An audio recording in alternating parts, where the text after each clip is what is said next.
Hoje estudaremos sobre o Egito Antigo. Há cerca de 4.000 anos, desenvolveu-se às margens do rio Nilo duas poderosas sociedades africanas, que foi o Egito Antigo e o Reino de Kush. Aqui estudaremos o Egito Antigo, poderosa sociedade que estava localizada na região do Crescente Fértil, ocupando uma área que estendia-se de 5 a 6 quilômetros de cada margem de um dos maiores rios do mundo, sendo a leste e a oeste cercado por desertos, que servia como barreira natural de proteção contra os inimigos. Esse rio é o rio Nilo. Segundo Heródoto, o Egito era um presente do Nilo, pois graças a esse rio foi possível desenvolver uma agricultura diversificada em meio ao deserto. As cheias do rio era o que tornava as terras férteis ao depositar humo às suas margens. E quando as águas retornavam ao seu leito natural, deixavam aquelas terras propícias para o plantio. Essas cheias dependiam da chuva e do derretimento de neves na cabeceira do rio, e ocorria entre agosto e novembro.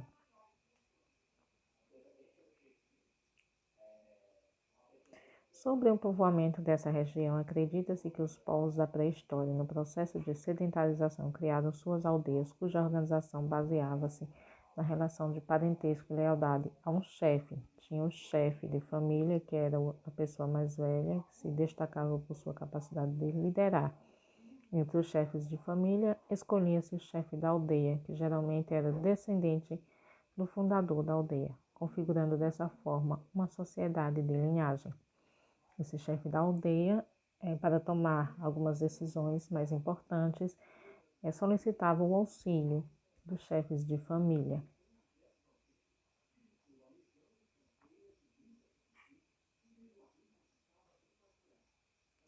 As disputas por terras propícias para a agricultura, alguns chefes acabavam fazendo alianças com outros chefes, unindo algumas aldeias para guerrear contra as outras. Os vencedores da guerra passavam a governar um território maior após unificar os núcleos populacionais, e a formação de núcleos maiores ficou conhecido como nomos, que eram administrados pelos nomarcas.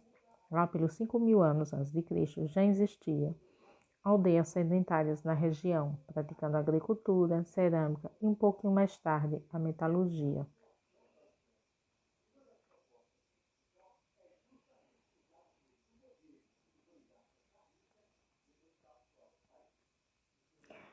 A disputa entre esses nomos e os nomarcas deram origem a dois grandes reinos, o do Alto Egito, que estava localizado ao sul, e o do Baixo Egito, que estava localizado ao norte. Essas questões relativas ao povoamento é bastante complexa. Sabemos que existem vestígios desde o Paleolítico e o movimento centralizador ocorrido no período pré-dinástico, que foi a formação dos nomos.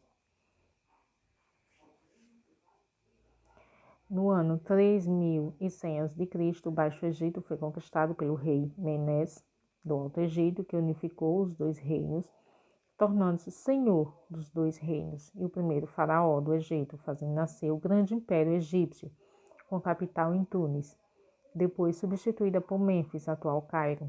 O faraó usava uma coroa dupla, com cor branca, representando o Alto Egito, e a cor vermelha, que representava o Baixo Egito, afirmando a sua soberania sobre o império. O Império Egípcio dividiu-se em 3 períodos politicamente. O período primeiro foi o Antigo Império, que foi de 2680 a 2180 a.C. Nesse período, os faraós e funcionários coordenaram a construção das pirâmides de Quéops, Quefren e Miquerinos, nome dos faraós que construíram as pirâmides, que serviam de túmulos para estes e suas famílias. Então, cada pirâmide levou o nome do faraó que a construiu. Nesse período foi construída também a Esfinge de Gizé, que juntamente com as pirâmides forma o que conhecemos hoje como conjunto arquitetônico de Gizé. Nesse período também eles construíram outras grandes obras públicas. De De 2080 a.C. a 2040 a.C. aconteceu o primeiro período intermediário. Esse período intermediário foi um período de crise do faraó, que teve seu poder enfraquecido e aconteceram invasões externas.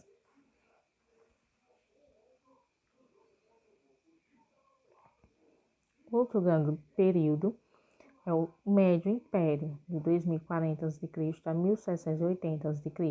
Nesse período aconteceu a expansão territorial do Egito em direção ao sul, conquistando a região da Núbia, que era rica em ouro e outros minerais. A partir de 1780 aconteceu o segundo período intermediário, com o enfraquecimento do poder do faraó por causa das guerras e revoltas internas. Nesse período, o Egito foi invadido pelos Hicsos, que ficaram lá por 170 anos.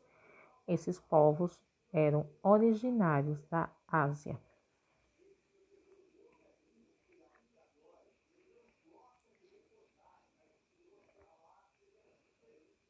O novo império iniciou com a expulsão dos Hicsos em 1580 a.C. e foi até 1070 a.C.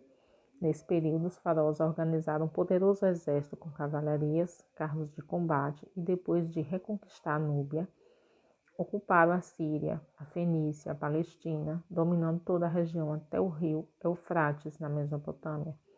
E por meio do controle das rotas comerciais e dos impostos cobrados, o faraó, o chefe militar e os sacerdotes enriqueceram cada vez mais e a população cada vez mais empobrecia, principalmente os camponeses que tiveram que abandonar o cultivo da terra para servir na infantaria, o que provocou revoltas internas e também dos povos conquistados, debilitando o Estado.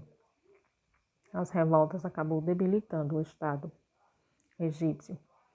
Com o Estado debilitado, a partir do século 8 a.C., foi invadido pelos núbios e assírios, até que em 525 a.C. foi conquistado pelos persas. O declínio total do Egito Antigo aconteceu em 32 a.C., quando foi dominado por Roma.